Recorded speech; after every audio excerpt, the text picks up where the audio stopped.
मुख्यमंत्री देवेंद्र फडणवीस यांनी भारत जोडो यात्रेमध्ये शहरी नक्षलवाद्यांचा समावेश असल्याचा आरोप विधानसभेमध्ये केला होता।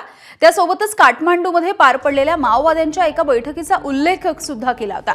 या बैठकीमध्ये महाराष्ट्र सरकारला अस्थिर करण्याविषयी चर्चा झाली होती असं सुद्धा त्यांनी म्हटलं। एबीपी माझाला या बैठकीबद्दलची एक्सक्लुझिव्ह माहिती मिळते आहे। नोव्हेंबरमध्ये झालेल्या या बैठकीमध्ये माओवाद्यांचे भारत, नेपाळ, बांगलादेशमधले सदस्य हजर होते। यामध्ये महाराष्ट्रामध्ये महायुतीचा विजय झालाच तर पुढची रणनीती काय असेल यावरती सखोल चर्चा करण्यात आल्याची माहिती मिळाली आहे।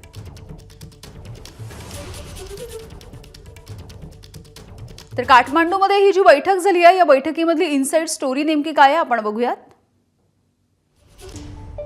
12 ते 14 नोव्हेंबरच्या दरम्यान काठमांडूमधल्या कांतीपूरमध्ये माओवाद्यांची उच्चस्तरीय बैठक झाली आहे। आंतरराष्ट्रीय पातळीवरच्या माओवाद्यांचा टॉप कमांडर्सच्या बैठकीमध्ये समावेश होता। माओवाद्यांचे भारत, नेपाळ, बांगलादेशमधले काही निवडक सदस्य बैठकीसाठी हजर होते। महाराष्ट्रामधून किमान 4 ते 5 जण या बैठकीसाठी उपस्थित असल्याचं कळतंय।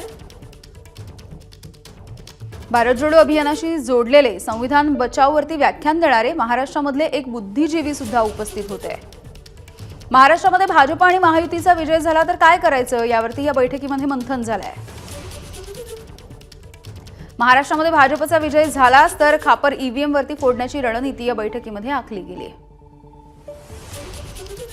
तर या बैठकीच्या नंतर माओवाद्यांना नेमके कोणते निर्देश देण्यात आले ते सुद्धा बघूयात। येत्या काळामध्ये 4 टप्प्यात ईव्हीएमच्या विरोधात महाराष्ट्रासह देशभरामध्ये आंदोलन सुरू करणं। पहिल्या टप्प्यामध्ये प्रसार माध्यमं, समाज माध्यमांमधून ईव्हीएमच्या विरोधात संशयाचं वातावरण निर्माण करणं। दुसऱ्या टप्प्यात ईव्हीएमच्या ऐवजी मतपत्रिकेद्वारे निवडणुका घेण्यासाठी आंदोलन उभं करणं। महायुती सरकारवरती नाराज असलेल्या समाज घटकांना रस्त्यावरती उतरवून सरकार विरोधी वातावरण तयार करणं। चौथ्या टप्प्यामध्ये महाराष्ट्रात अराजकतेची स्थिती निर्माण झाल्याचं सांगत सरकार विरोधामध्ये आरपारची लढाई पुकारणं। दरम्यान नाना पटोले, नितीन राऊत आणि संजय राऊत यांनी काय म्हटलंय आपण बघूयात। मी काल मुख्यमंत्र्यांना पत्र दिलं, स्वतःहून दिलं, स्वतः जाऊन दिलेलं आहे। आता त्याच्यामध्ये कोणत्या संघटना त्या अर्बन नक्षल आहेत त्याची माहिती सरकारने दिली पाहिजे, ती यादी दिली पाहिजे अशा पद्धतीचं मी पत्र काल दिलेलं आहे। अजूनपर्यंत कुठलंही उत्तर आलेलं नाही। आमचे नेते आदरणीय राहुल गांधी यांच्यापासून घाबरली का आहे? त्यांना कोणत्या नाही कोणत्या प्रश्नांमध्ये गुंतवण्याचा सातत्यानं प्रयत्न करणे।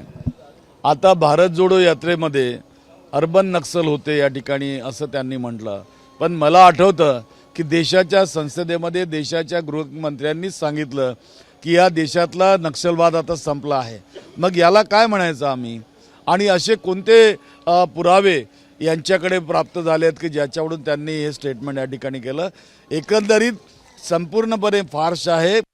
काठमांडूचं कौतुक फार होतं भारतीय जनता पक्षाला आणि आरएसएसला, एकमेव हिंदू राष्ट्र म्हणून।